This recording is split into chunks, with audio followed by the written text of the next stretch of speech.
You know it's gonna be exciting every time you get a smartphone that shows up in a box like this. Like, look at the scale of this box. You know you are getting extra stuff, and in this case, pretty cool extra stuff, because this is the X300 Pro photographer kit. So this has that wild zoom lens inside. So if you're into smartphone photography and video, this might be appealing. Now, of course, you don't need to purchase a photographer kit. You could just buy an X300 Pro, but this makes it extra special. Oh, wow.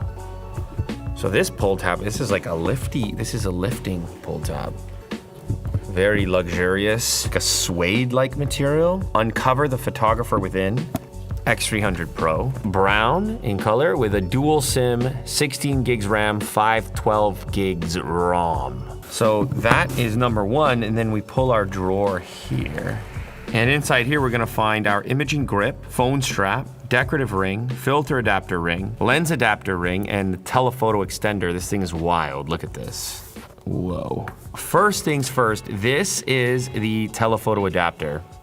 I mean, that's crazy. Zeiss Vivo co-engineered. It has a bayonet style mount, which is gonna allow it to clip onto this. This is the adapter that's going to fit onto the case portion and then allow the lens to mount. And it's going to give you tremendous optical reach. The other thing that this is gonna do for you is gonna give you that depth of field. So if you're using it for portraits or something that's closer to you, it's going to blur out the background in order to isolate your subject and give you an image that doesn't look like it came from a smartphone. So this is the case. It has sort of a soft touch material in the center. It has a kickstand as well, which opens up like that.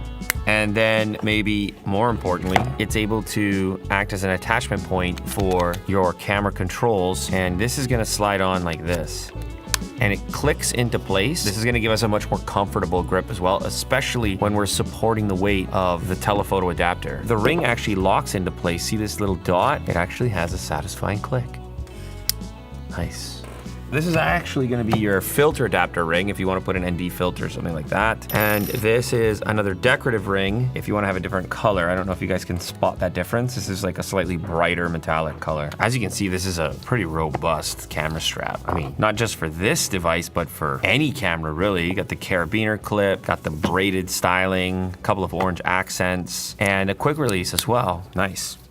So that's the photographer kit. If you buy just the X300 Pro, this is what that unboxing experience will be like.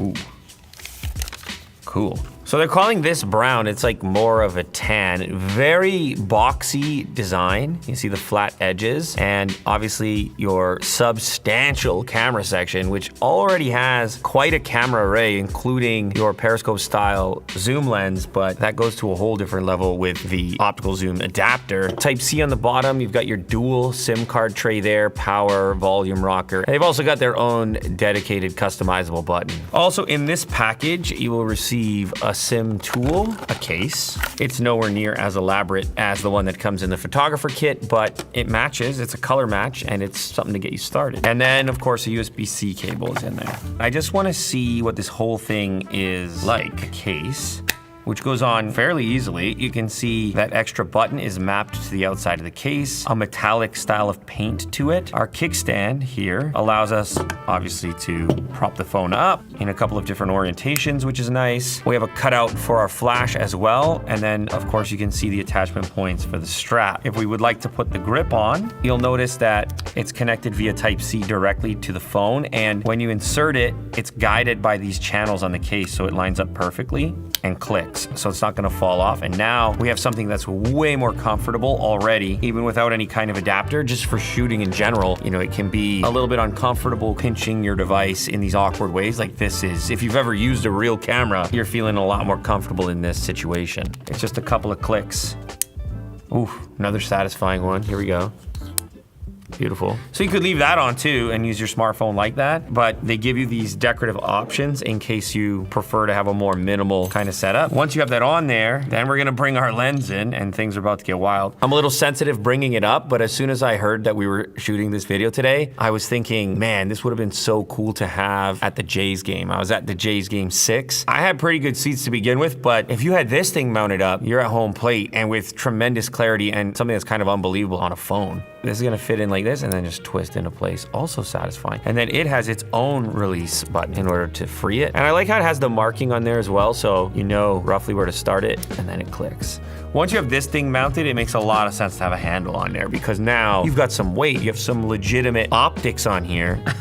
It's pretty wild. It's a lot more like a camera than a smartphone at this point, but obviously the vast majority of people are using their smartphone as their camera these days. And if you want to get some sort of a hybrid or closer to that world of interchangeable lens systems, this lets you do that while maintaining the flexibility of shooting on your phone and posting immediately without any SD cards, without any USB cables necessary. I mean, it is kind of surprisingly sturdy. I still would prefer to have two hands on it if I'm gonna be shooting with this. Now, there is all kinds of cool stabilization that goes on when you're shooting, because anytime you've got a zoom lens and it's a lot of reach going on, it can be hard to stay steady. This, to begin with, is a comfortable grip, but then there's also your optical image stabilization at play. That's gonna allow you to get those stabilized distance shots. Oh, one more thing before I completely set that up and start shooting. There's also a standard X300 non-pro, and this one's in pink, so that could be interesting. Now, the spec sheets here are pretty similar. The battery's slightly larger on the Pro, and the Pro has some imaging specific features, including the Pro imaging chip and the ability to shoot in 10-bit log.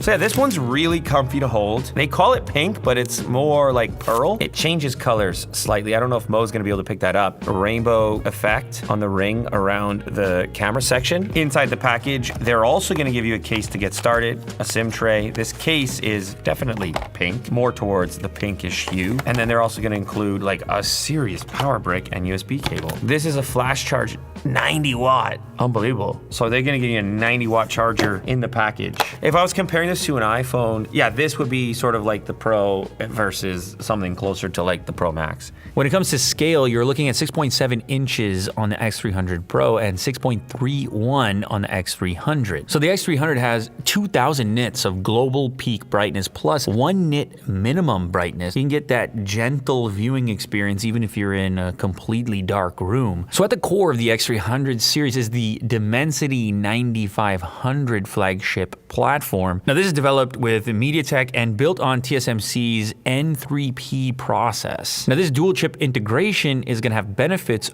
for that camera in portrait video, faster capture response, and stable performance under demanding tasks. So they both have a 200 megapixel APO telephoto camera, so that's the telephoto section, without the adapter, obviously. They both also have a 50 megapixel wide angle camera there as well. That's pretty crazy. 50 megapixels for the front-facing camera. And they're both 90 watt flash charge capable and 40 watt wireless flash charge capable. No, this is really cool. This would have been amazing when I was at the Jays game. And the bokeh is just, look at that. Obviously we have our software versions of this, but that is just squeaky clean. Look at that. Mo's been shooting with the device to show you what you can do with it. So we're gonna start with the ultra wide. So this is 0.6. What we can evaluate here is the flatness in the corners. Obviously you're always gonna get some small amount of distortion. Ultimately, we end up with a POV experience here. So here we have our 1X. By comparison, a much flatter image, and now we're starting to see some bokeh in the background. This is 24 mil. Since there's such a focus on the zoom lens, it'll be interesting to compare a standard 1X to some of these zooms. So here we're at 2X, and this looks great. Now we still have some blur in the background. Now here we are at 3.5, so this is 85 mil f2.67. This is their portrait mode. As we increase our zoom level, we get this flattening of the image. And then it also kind of changes attributes of, say, a human, for example. And that's where zoom lenses come in when you're shooting portraits. And people think there is some sort of optimal 35 millimeter equivalent in order to make a human look the most aesthetically pleasing. 10X, look at these little chocolate chips. Now we're in the 200 megapixel mode, and this is at 85 mil. And we got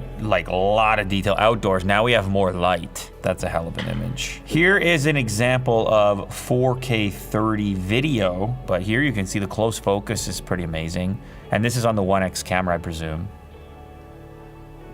The video is almost as impressive, if not more. What is this stabilization? That was amazing. So we have now attached the external lens, and we're at 800 millimeters, 4K 30. You start to see a little bit of noise going on, but totally usable. And this, what is this, 200 mil? 1080p 30, this is incredible, this image. And you might be saying, well, 1080p, why does it look so good? Like, what's going on? A lot of this has to do with the isolation in the frame and the ability to blur that background to draw your attention to the subject. Even if this is 1080p, it seems like that spec is almost less relevant in this scenario than the ability you get with the optics. For you, this feels more premium. For me, this feels more premium. And it directs the eye. And we also have some tracking. The thing for me is the stabilization. Are you on a tripod? No. That's crazy. I mean, I'm sitting down. You're sitting down. The stabilization is wild at 200 mil. That's the power of image stabilization. It's really amazing. Handheld, pure cinema. Like, it looks like it's on a tripod, honestly. That's in your hands. Whoa, fibers. So a little bit of slow motion going on here. Totally usable. 4K 120 with the birds, the Canada geese. Check it out. Handheld is ridiculous. I can see a little bit of motion blur, but holy, handheld is ridiculous. Here's the thing. You might look at this and be like, what are you doing? What's going on here? This is insane. And it is. And that's what's cool about it. But the real thing that ends up happening as you sort of expand your toolkit from a creative standpoint is that you just start to experiment a little bit more. All of a sudden you're like, yeah, I do have some reach. Let me point this at those geese. Yeah, this shot here is even better. There's a little, I can kind of see the stabilization at work. It's funny, I was in Florida recently. I had another scenario where I was trying to do what you're doing right here. We were on the ocean and there was a cruise ship going by. And one of the guys was like, is that a cruise ship? And I'm like, it's gotta be a cruise ship. What other ship is all lit up like that? And so I pulled out my phone and I tried to zoom in on it and it just looked like a blob. Honestly, it looked like a blob. Just based on what you were able to achieve with these Canada geese, I'm convinced I would have been able to get a more detailed image. There is still a place for optics. We know it on a daily basis. We shoot on a variety of lenses and they all do different things. You will reach for different tools for different jobs as if you were a craftsman. And if you want to shoot Canada geese or you want to get that really smooth and buttery bokeh look, there's nothing that's going to operate the way that the proper optics will operate.